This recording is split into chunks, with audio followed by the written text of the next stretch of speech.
English? Us? Oh wow, you're so polite. No, who here speaks English? Who here doesn't speak English? Oh putain de merde.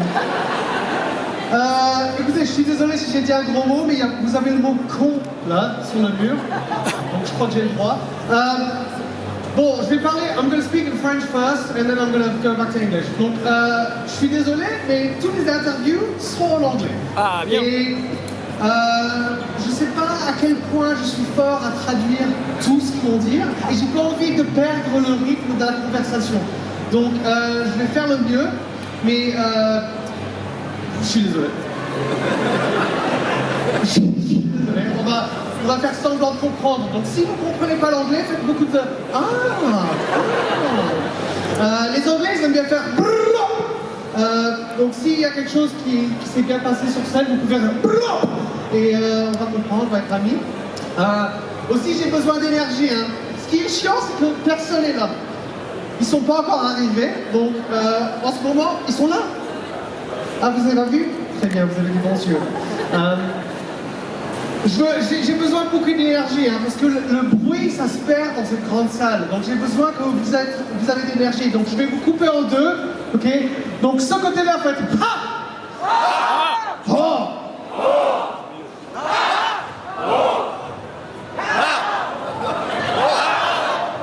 Et juste vous, quand je fais ça, vous faites hi hi hi. Okay?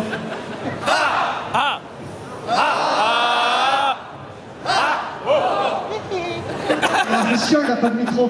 Bon, je vais inviter les invités. Ça se dit ça? Merde.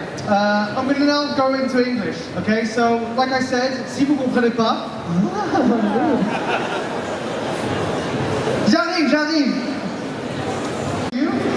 Donc, mesdames et messieurs, ladies and gentlemen, please welcome to the stage Natalia Tena.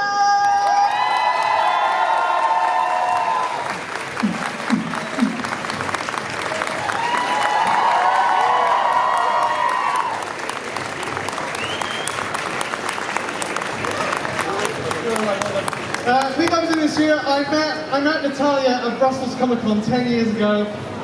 We then hung out in London and in LA and now Paris.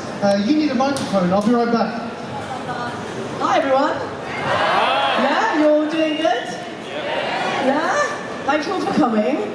I'm here to answer any questions. And the boys are going to be here soon. We've lost them, but they are coming. We're exchanging. Bonjour. Las preguntas es en inglés, por favor. En inglés, vale. En inglés o en français. Tu parles français? Je ne parle pas français. Alors, un peu de français. Mais fais un effort, bordel de merde! Alors, j'adore le vin et le jaune et le fromage et le rillette. Very C'est pas nice. It's so good to see you. It's so weird to see you. Last time I saw Natalia, she was in my bath drinking wine. Yeah, with your animal. There was an animal there. There was an animal there. There was my wife. It wasn't a sexual thing. No, but it was like... It was You were holding my cat. Okay, it was a weird cat. It was like a pet cat, what they call like a toy cat. No, a toy cat. Like it wasn't a real cat. I mean, it was. Yeah. It died about a week later. Okay. Anyway, so Natalia, thanks for joining us. You look incredible as always. Le rouge. Le rouge, très bien. Oh, it's good you made an effort.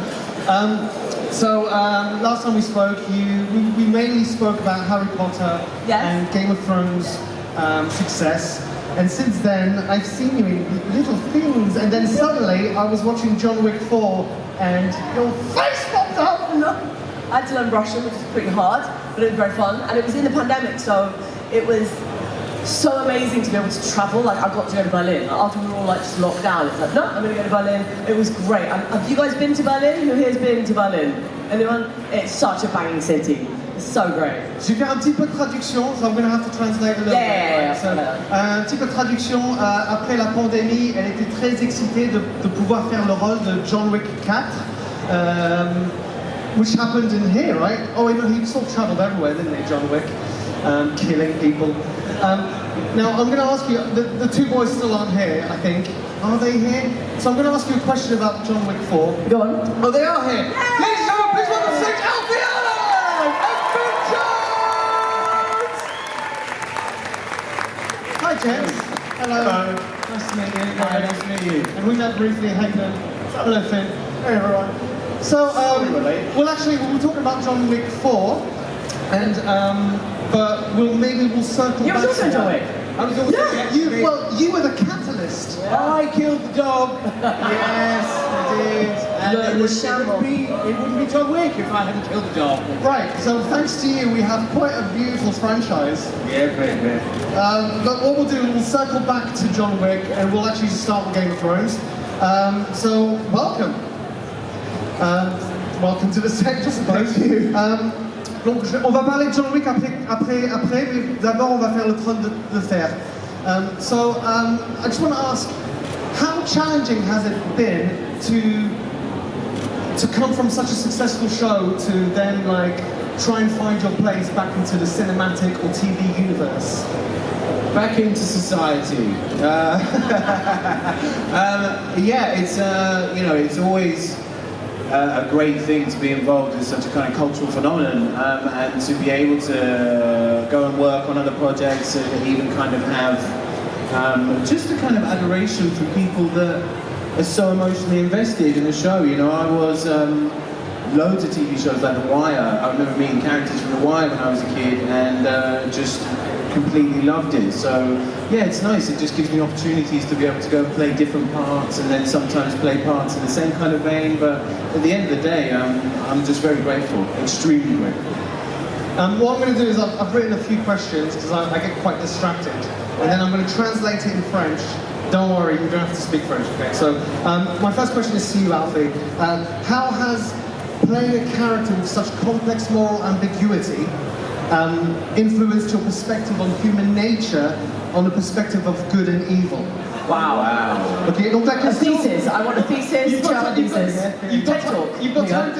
think. La question que j'ai demandé, c'était comment de jouer un personnage doté d'une ambiguïté morale aussi complexe, et a-t-il influencé votre point de vue sur la nature humaine et la perception du bien et du mal? Good luck. Well, for me, I just, I don't think I'll ever really be able to have an opportunity to play a part like that again. It was very kind of a specific kind of role, written beautifully by David Benioff and Dan Weiss.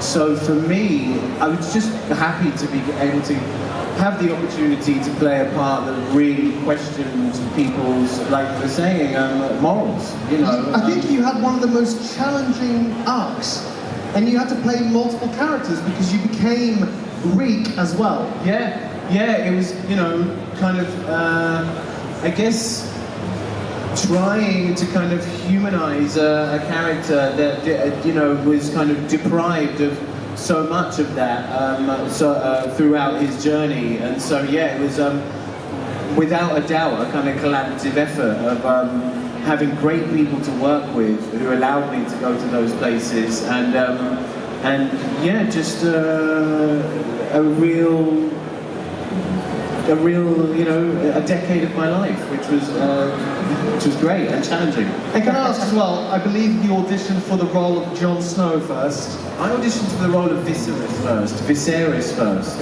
and then went up for Robb Stark, Robb Stark and Jon Snow at the same time, and then didn't get those, and then they said, here, we'd like you for this part, Theon Greyjoy. And I played a part on stage doing a play called Equus, and David and Dan said that was a big reason of why they wanted to see what I could do with Theon Greyjoy. Nice. Yeah. Finn, hello. My question to you is, if Loras Tyrell could choose one character from another house to be his ally, who do you think he would pick and why? Donc si Loras pouvait choisir un personnage avec qui il peut s'allier, ça serait qui et pourquoi? I think if Loras could choose another house to ally with, it would probably be someone like Dawn. Some of the characters from Dawn, the Martell family, I think they probably were quite similar in their philosophies and the way that they saw the world. So yeah, maybe who did Pedro Pascal play? Oberon, I think. Maybe someone like that. They're kind of similarly ideologically aligned. So Someone ideologically aligned. I'm so glad that you didn't say Tyrion Lannister, because that's almost everyone's go-to choice. yeah, no, he was a bit too shady. You know, a bit too kind of calculating. I also think the people of Dawn, they kind of like the finer things in life. They were kind of from a hotter climate. Right. They were a bit more laid back. They were more easygoing.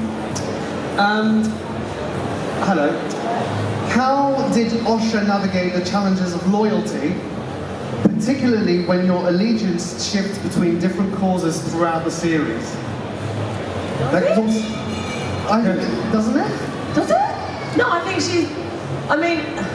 she's basically a feral wildling that gets caught, and her options are, you know, get killed or start being part of the family. That's kind of how I see it.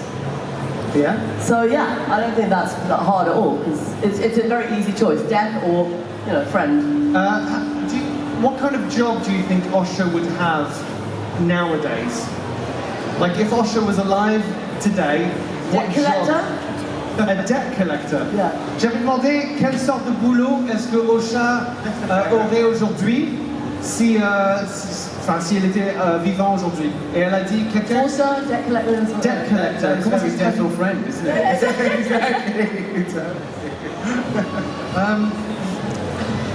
In the midst of your identity crisis as Rick, Quick, I said that. what aspect of your former self did you still cling on to, and what new qualities emerged as a result of that traumatic experience? I guess... Au milieu de la Therapy crise, up here. au milieu de la crise d'identité, en tant que Rick, à quel aspect de son ancien soi était-il encore accroché, et quelles nouvelles qualités ont émergé à la suite de cette expérience traumatique? Fucking hell, it's hard translating this language. I mean, there was a huge physical transformation for the character. I mean, me as a kind of actor as well, I really had to get in shape to play the role of Theon Greyjoy. And then as it kind of, descended into the role of Reek, physically would kind of have to sort of change my body language. Also, my kind of use of language left me. In terms of playing the character, so just being able to use words was something that I didn't really get to do playing the part of Reek. And so yeah, people sometimes ask me, how did your character like go to the toilet and stuff? So I guess sort of maybe kind of thinking about peeing through the belly button. That was something I thought about quite a lot. And yeah, you know, kind of mentally, I guess, to be honest, again, it was all just kind of down to the people I was kind of working with, who kind of allowed those kind of thought processes to transform into something different. But physically, it was more of a challenge, more than anything, than kind of mentally. Yeah. What about you, Finn, in terms of your evolution when it came to the concept of love and loyalty? How did that change from the beginning to, you know, your explosion? Je te demande, la question c'est comment est-ce que son perspective de l'amour et la loyauté, comment est-ce que ça a évolué pendant le show? I think for me it was about what happens to someone when they have it all. They have free access to everything. Loras was someone who could kind of glide through life with all of the comforts that anyone could possibly have, and then what must it be like for that to be taken away from someone, and kind of just play around with that realm. So kind of depriving myself of kind of contact with people, and imagine what it must be like to have a love for someone, and for that love to not be allowed to exist in a society, and then also to feel shame and guilt for that love, and what that kind of repression and how that must feel like. And did that feeling, as you were playing with it, with the character, did that bleed into your real life? Yeah, for sure. I think whenever you're playing a character for that long, for like over years, the character becomes you and parts of you become the character. I don't think you can really separate yourself from it. Or definitely on micro levels, you start to evolve with the character. Well, that's what I was wondering. I haven't done enough acting yet. I auditioned for Game of Thrones, didn't get it. Character. Yeah, which part? It was such a small character. It was, Lord Edmure wants to see you. You should have got Amazing. That was incredible. Thank you. I really appreciate it. I auditioned for Game of Thrones. I auditioned for Stranger Things. Didn't get any of them. This is a nightmare. But I understand what you mean about the characters. You sort of become those characters, right? I'm not too sure what your fighting skills are like, right? But you have to learn martial arts, right? How did you transform in, let's say, real life as soon as you became, if you like, a weapon? Right? Because you suddenly, if you like, when you trained in martial arts, so I'm talking about Iron Fist, when you had to learn martial arts, you suddenly became a weapon. So how did your psychology evolve when sharing a real platform with people? Well, I think when you're performing a lot of stunt sequences, it's more like a dance. And so you're not really learning how to fight someone, you're learning how to do choreography with someone. So really the performance with another actor becomes, it's a different level. So you're not just like sharing emotions and sharing kind of like words with each other, but then you're sharing physicality. It's a bit like sex scenes as well, actually. It's exactly really like similar. Sex scenes. Yeah, sex scenes and stunt sequences are very, very similar. You're just learning how to connect physically with another actor. So I really enjoyed it because it's just another layer of connection that you have with another performer. And it's also fun. It brings a different energy. You know, the stakes are a lot harder. It's a lot more dynamic. You really have to have a lot of like conversation and eye contact with another actor because you don't really want to hit them.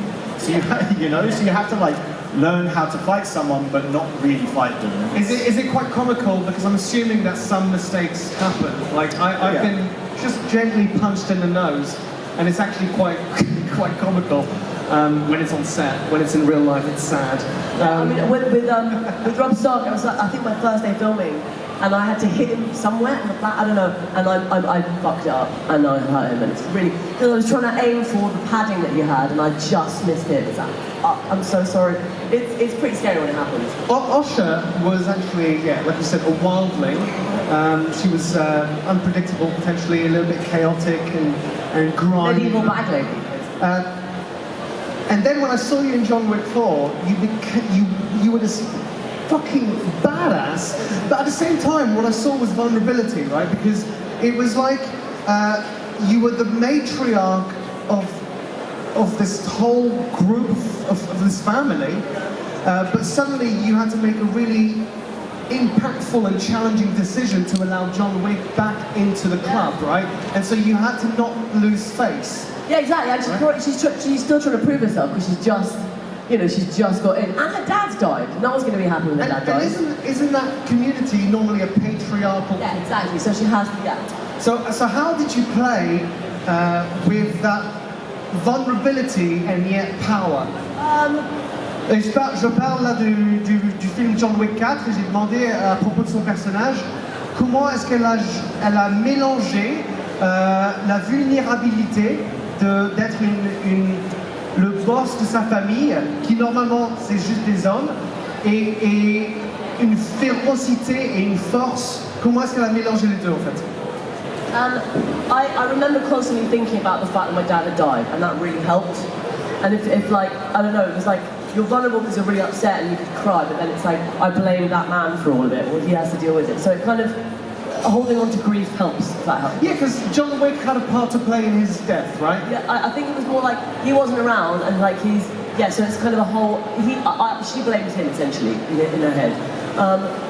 But also, so much of like feeling powerful is like part of the costume. Like as soon as I was in it, and like, I'm like, oh, this is who she is. Suddenly, like that gives you a layer of who. Yeah, because all those tattoos were added on you. Oh, they were great. I actually wore them. I was like, can I keep them all? Because they were like obviously just transfers, but they were really good ones. So they lasted for like ages, and they had to redo them. And actually, I was like, can I just keep them? So I went to the airport with all of them on, it was and then I was like, actually, I don't know what any of them say. Maybe I don't know what this says. Like the proper gang tattoo. So it was interesting. Yeah, you look pretty incredible. Let's speak about revenge here. I say that. I'm going completely off topic here. Alfie, do you seek revenge for your sister for writing a song about you?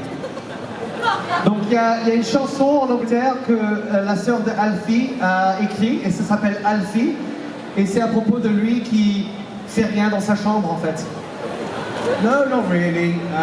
It was kind of a real blessing to be able to be immortalized in a song, and it's a song about love, and yeah, no, I'm just whenever anybody wants to kind of express themselves creatively, who am I to say that you can't do that, you know? So anybody should let those creative juices flow at any point in time. I don't know when it happened in your career, but was that song a sort of catalyst to get you moving?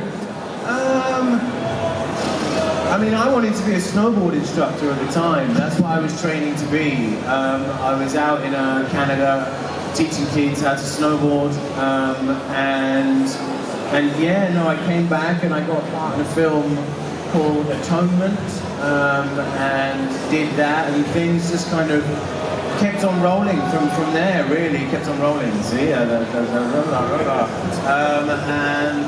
yeah, no, I just it was great. It's a great song, and Lily is a very, very talented songwriter. So I'm just happy that it's actually it's a beautiful song as well. It's quite playful, but it's also saying get the fuck out of your room. The guy. Sorry for swearing. Désolé pour. Fuck it. The guy who produced it is a guy called Greg Kirsten, who's a really great producer, and he did a few good tracks on Lily's album. I think he did one called The Fear as well, which is a great track. And so, yeah, fucking great. Does one of you have a question for someone on the panel? I mean, we hang out outside of this, so I think I've asked everything. Yeah. I mean, I will continue asking you questions tonight when we go out for dinner. Yeah. But all right, a completely weird question. If you could shoot out any liquids out of 3 fingers, what liquids? Sorry. So you've got 3 fingers that can shoot unlimited liquid forever. Oh, right. I'd like to shoot out nitrogen with one of them, like really cold nitrogen. That's like, a great choice. Yeah, a bit like Sub-Zero, like you just freeze people. La question que j'ai demandé, c'est si vous pouvez sortir du liquide de vos doigts, quelle sorte de liquide choisirez-vous? I know mine. Bienvenue dans ma tête. Finger each. Yeah. So, Fien a choisi liquid nitrogen, which is great because that's how Terminator 2 sort of.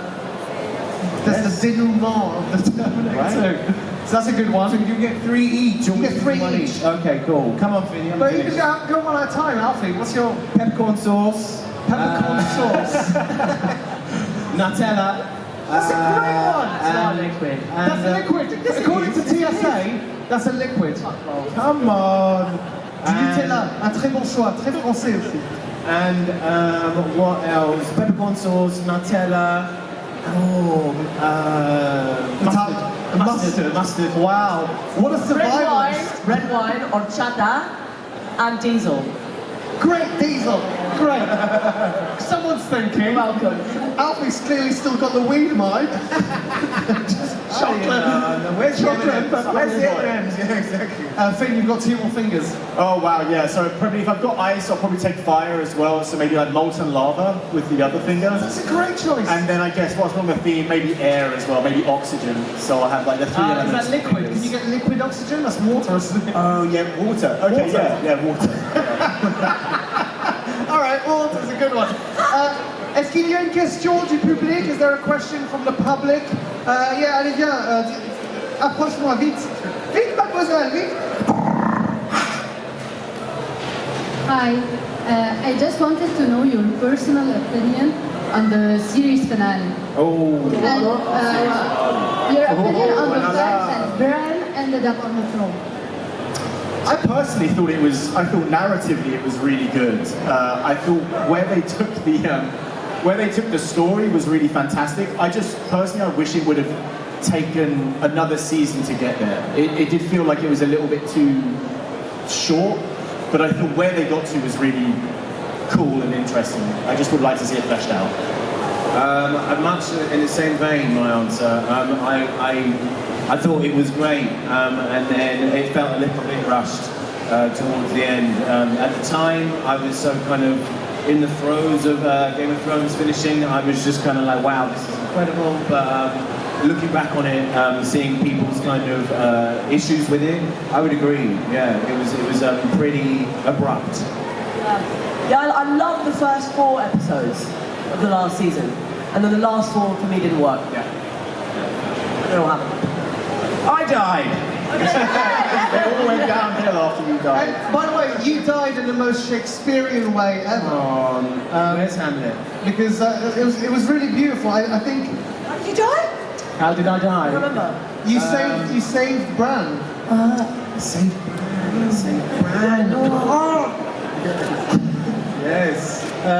No, it was I mean, everyone here's seen it, right? It's not like I'm ruining anything. No, exactly. Spoiler alert, that'd be amazing. Il y a des autres questions ou pas? Approchez-moi. Allez, vous, monsieur, allez, vite.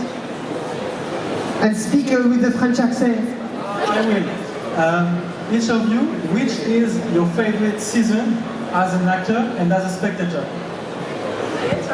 Favorite season as an actor and as a spectator. Favorite seasoning?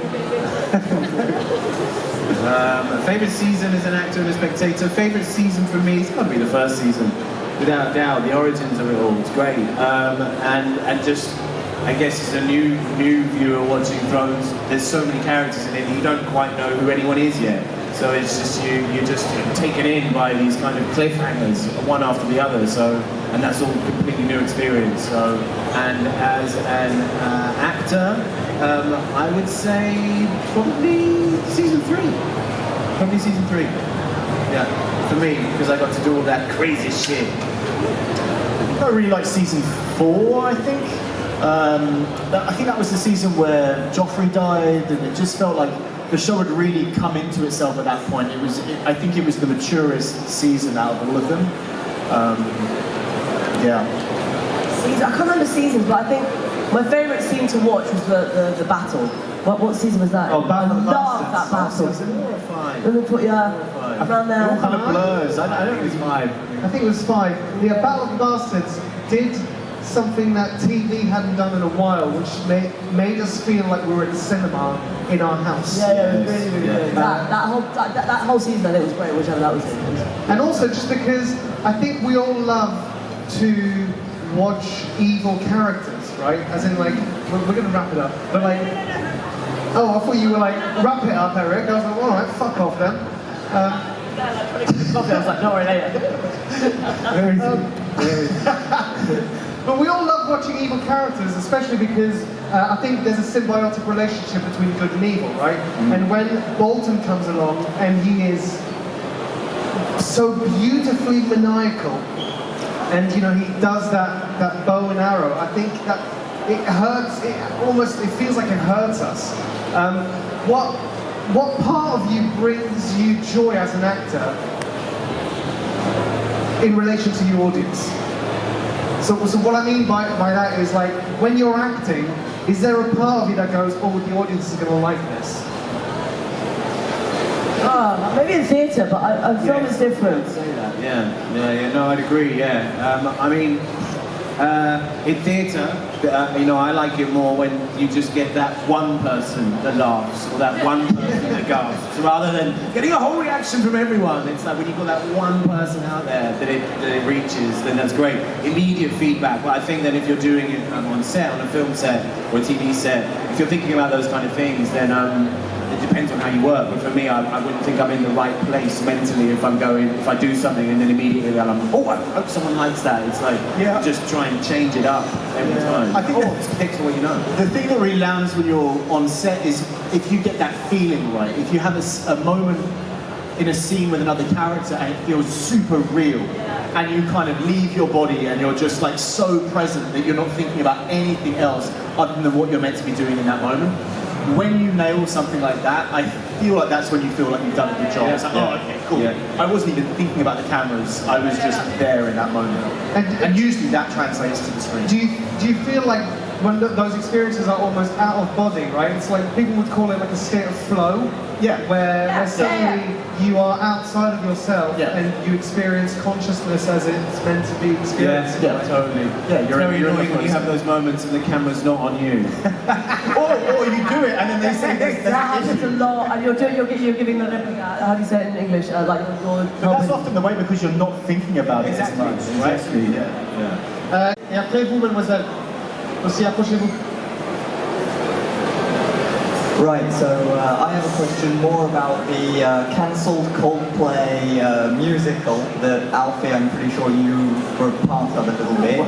What? What is happening? Cancelled Coldplay musical. Are you in Coldplay? I mean, I play Chris Martin.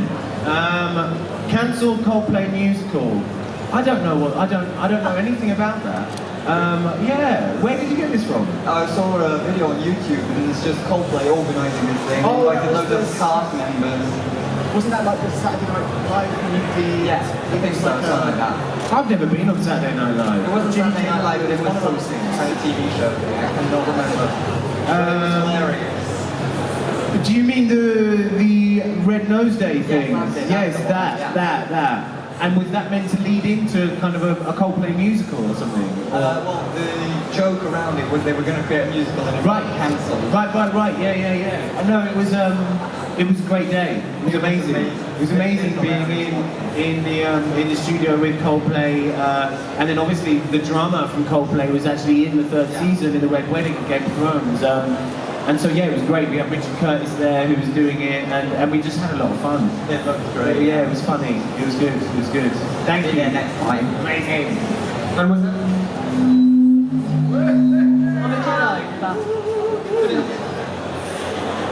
Hi, nice to meet you. I want all. Can I give it to you first? What? Sorry?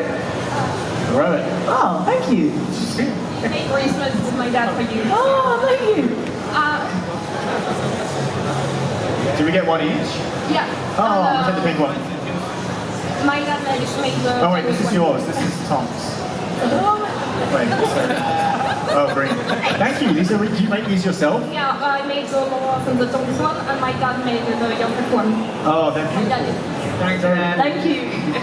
So I wanted to ask you, you did big fandoms like Star Wars, Harry Potter, John Wick, the Marvel. If you can do another one, the fandom of your choice, in which one would you play? In which kind of franchise would we play? Yeah, okay. I'm really enjoying the Dune movies at the moment. Oh, yes. Amazing. Yeah, I'd say that Dune, definitely. I'd love to be a part of Dune. The big old sand one. Big old sandy one. I want to be in James Bond. I want to be a villain. I want to be the villain. That's what I want to You're already dressed like a be. I just need an animal, like some sort of, like a crocodile. Do you know what I mean? I also like Indiana Jones as well. I feel like the Indiana Jones franchises don't get enough love. Yes. You know, like... Yeah. I would love to be Indiana Jones. It'd be so much fun. All right, any other questions over there? Yeah, over there. Come on. Hello. Hello. First, I want to thank you guys for everything you did with that show, the characters and everything. I wanted to ask you, apart from the character you play, who is your favorite character? Oh, mine's Theon Greyjoy. I think it's such an amazing performance, and the character was so complex. It's always my go-to, without a doubt. My favourite character would probably be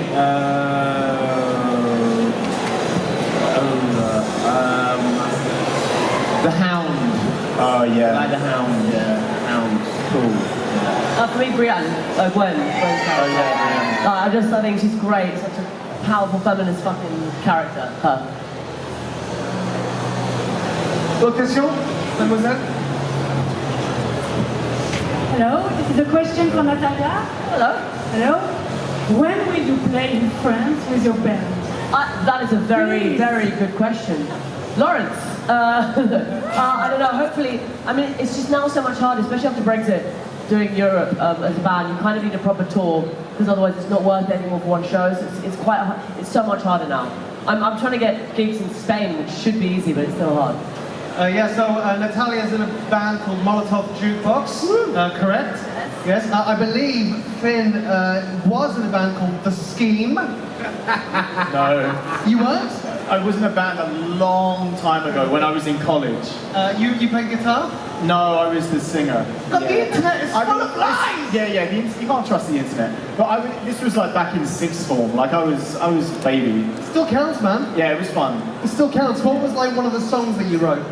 It was kind of like a mix between The Strokes and Black Rebel Motorcycle Club, I like White that. Stripes. It was that kind of rock and roll vibe. And dare I ask, do you remember how it goes? Fuck off. Happy birthday. Alfie, Yeah.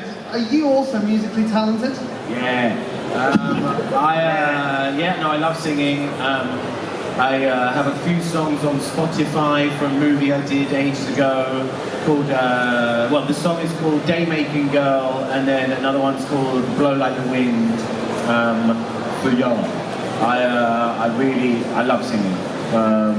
I didn't write the theme tune. I got somebody wrote it for me, a guy called Guy Garvey from a band called Elbow, who I really am a big fan of.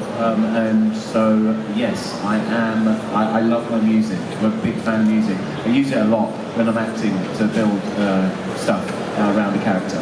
I haven't actually done any research on this, but have any of you done directing? And if you haven't, is it something that you'd like to pursue in the future? And why not? Because that's like the role of a conductor in an orchestra. I want to be playing. I don't want to be conducting everyone and having to be focused on everything. And nah, I like playing. I'm good. I'm still not even good at that. I've got to get better at one thing. Let's just get that, working. I was shooting something the other day, and literally the guy who was directing the episode said, "Do you want to come and set up the shot?" And I was just like, "What? You want me to do this?" And I thought he was joking, and he wasn't. So it terrifies me, the thought of doing that. But I mean, I directed a pantomime when I was like 18, 19 years old. Yeah. It was like a charity thing. It was for the kind of community of Portobello Road and the market stalls, and I directed a load of kids in pantomime, and that was great. That's cool. Yeah. I think if I had a story that I felt really compelled to tell, then I would be interested in doing that. Maybe later on in my life, but for right now, it's not something that I'm necessarily drawn to. Okay, sounds good. Right, we're going to get one more question and then they're gone. So because there's one more, I see you two. Which one has the better question? Who do you think has the better question? You put your hand down, so it's you. Oh, you put your hand down. Sorry, mate. Question. Hi guys. To you, who should have ended up on the throne? Me. To all of you? Yeah, I should have been on the throne. Yeah, okay. And yeah, that's great. Who should have ended up on the throne? I will say me. Yeah, I feel like the Tyrells would have made a good house on the throne, but I was really happy with Bran being on the throne as well. He seemed like someone that was kind of in tune with nature, wasn't really vying for power, and if you're looking for a kind of peaceful way to kind of end the series, it's probably best that it's in his hands. If I can actually put my 2 cents in it, I think the boy who makes those pies. Oh, hot pie. You know the hot pie. Hot pie. I think hot pie should have been on the throne. Yeah. He wouldn't last long though, would he? He'd get killed in a second. Well, hopefully he has a good team around him because he's so good at making pies. True. Everyone's invested in saving him, yeah. Good pie vibes. During the weekend, where else can we see you? Over there. Over there. Yeah, we're all sat there, together yeah. over there. Over there. Yeah, so there's a signing booth and then we can get photos with you and stuff like that, is that correct? I think over there. It's over there. Everything is over Yeah, come and say hi. We're hanging out. It's a good vibe. Parfait. Ladies and gentlemen, mesdames et messieurs, Natalia Tena, Alfie Allen, Thank you. Merci pour votre hospitalité. Hein?